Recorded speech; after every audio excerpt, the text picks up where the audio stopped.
Durante más de 3000 años, emperadores y generales, dictadores y policías, criminales, clérigos e incluso médicos utilizaron una vasta variedad de instrumentos de tortura.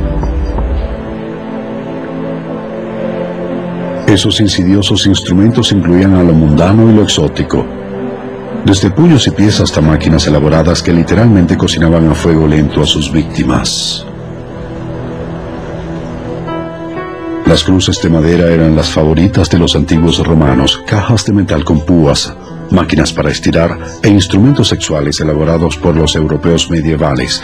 Los torturadores del siglo XXI prefieren los puños, golpes y la electricidad. Cuando se trata de dar una definición de la tortura y de los instrumentos de tortura, hay pocos desacuerdos entre los expertos.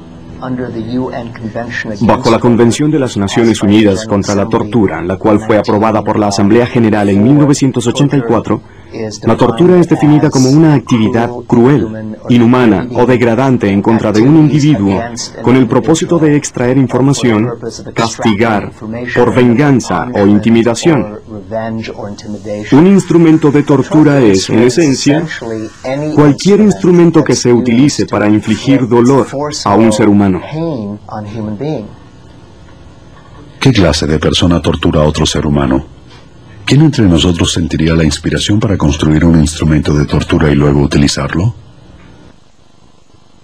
La gente con frecuencia imagina que el torturador es una especie de psicópata, pero a decir verdad, los torturadores pueden ser personas muy educadas, universitarias, estudiosas de la música, el arte y la filosofía, y también pueden ser personas brutales salidas de prisiones y que las utiliza el Estado para actuar como torturadores. La creación de tribunales para suprimir puntos de vista contrarios tiene una larga tradición. Clérigos, reyes e incluso senadores de los Estados Unidos emplearon cortes patrocinadas por el Estado o Inquisición para erradicar a los herejes y a los que no creen. En el siglo XV fueron los reyes españoles, Isabela y Fernando, los que dieron su puesto en la historia a lo que llegó a conocerse como la Inquisición española. Un ejercicio combinado duro y mortal del poder de la Iglesia y el Estado, dedicado a torturar a aquellos ciudadanos designados como herejes. El Estado o los laicos siempre han estado envueltos en la tortura hasta cierto punto. Cuando pensamos en la Inquisición, con frecuencia la asociamos con la Iglesia, pero en realidad la Inquisición eran la Iglesia y el Estado trabajando hombro con hombro, frecuentemente para servir más a los propósitos del Estado que a los de la Iglesia. Con el pretexto de establecer la unidad en su tierra, la reina Isabela pidió y obtuvo el permiso del Papa de la Iglesia Católica para purificar a sus súbditos. Los ciudadanos españoles de todo rango y clase tenían tres opciones: aceptar el catolicismo romano como su religión, abandonar España o arriesgarse a ser torturados a manos de la Inquisición. Solo se necesitaban 2 hombres adultos para catalogar a alguno de hereje. En ese mismo momento podría ser enjuiciado. Pero antes de que se pudiera iniciar un juicio se requería de una confesión del acusado. Ahí era donde se necesitaba la tortura. Una sesión de tortura típica durante la época de la Inquisición con frecuencia involucraba el uso de una cantidad de herramientas diferentes que estarían presentes y habría también una cantidad de personas participando. También es muy importante notar que había otras víctimas que estaban en el proceso de ser torturadas o a la espera de ser torturadas. La cara de la tortura durante la Inquisición era la doncella de hierro, fabricada en Alemania. Era un contenedor del tamaño de una persona en cuyo interior había afiladas púas de metal. Era un instrumento de tortura ampliamente conocido y temido no solo en España, sino en toda Europa.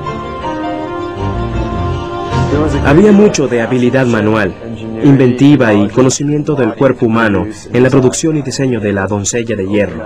Al abrirla se puede notar que las púas están ubicadas en lugares muy estratégicos para no dañar órganos vitales. Se hacía para asegurarse que la víctima permaneciera con vida el mayor tiempo posible, mientras experimentaba un gran dolor y sufrimiento.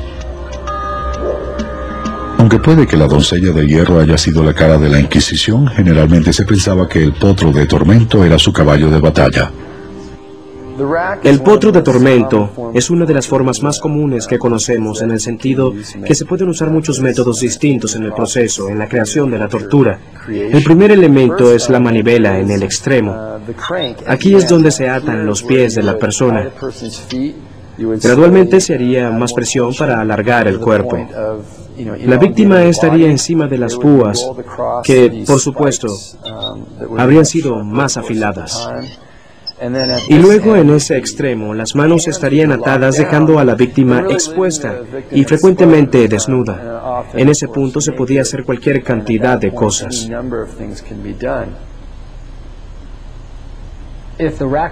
Si el potro de tormento continuaba, potencialmente se daría la ruptura de tendones y ligamentos y lesiones a los nervios que podrían ser crónicas y de por vida. La gente podía quedar incapacitada para usar las manos o las extremidades inferiores. Podrían sentir entumecimiento y dolor constante en los dedos de manos y pies. El potro de tormento estaba diseñado para desgarrarle lentamente los miembros a las víctimas de sus coyunturas, las piernas de las caderas y los brazos de los hombros. El diseño de los instrumentos de tortura cambió mientras la tecnología se hizo más avanzada. Durante el siglo XIX hizo su aparición una silla completamente forjada de metal, simplemente llamada silla de interrogación. Pronto se hizo común a lo largo de Europa. La función primaria sería sentar a la víctima, que estaría sentada sobre las púas, que obviamente no son cómodas. Esta barra le aseguraba el pecho. Le sujetaban las muñecas y las piernas también quedaban bien sujetas. Una vez sentada en la silla, lo más probable era que no pasara mucho tiempo antes de que la víctima comenzara a hablar. Diría que algunas personas comenzaban a hablar incluso antes de sentarse en la silla, es decir, es atemorizante. Nadie quería estar allí. El segundo mecanismo de tortura importante en el diseño de la silla es que podían calentarla. Todas las púas de metal conducen calor. Se le colocaba fuego debajo de la silla, creando una intensa sensación de calor. Los tornillos para los dedos eran instrumentos de tortura de alta ingeniería. Eran máquinas creadas hasta alcanzar una precisión mecánica. Funcionaban como un par de cascanueces. Se utilizaba colocando los dedos o nudillos entre las dos barras, aumentando lentamente la presión hasta lograr la cantidad necesaria de dolor para obtener la información que se deseara de la víctima. El pulgar es el dedo más importante. Así que si se le inutiliza el pulgar a la víctima, queda incapacitada para realizar trabajos manuales, de manera que en ese sentido tiene un gran valor. Los nervios son muy densos en los dedos, así que causa mucho dolor triturar los nervios de los dedos. Algunos instrumentos de tortura parecen ir más allá de ser simples herramientas para el dolor y el sufrimiento. Tal vez el instrumento más terrible era el par. Lo asombroso de esa pieza en particular es todo el trabajo que se invirtió en ella. Está hecha de bronce fundido y requirió de mucha inventiva y tecnología, especialmente para la época. Como muchos instrumentos de tortura, cumple múltiples funciones. Aplicado oralmente, se le colocaba dentro de la boca y se abría lentamente para los que hubieran hecho comentarios heréticos, para los que habían cometido actos de homosexualidad. Se le colocaba dentro del recto y nuevamente se abría lentamente, aumentando el dolor. En el caso de las mujeres, se le colocaba en la vagina y se abría lentamente hasta el punto que las puntas perforaban el útero. A mediados del siglo XIX en Europa, Gran Bretaña y los Estados Unidos había una oleada de sentimiento popular en contra de la tortura. En 1864 se redactó la Convención de Ginebra. Fue un acuerdo internacional que, entre otras cosas, prohibía el uso de la tortura.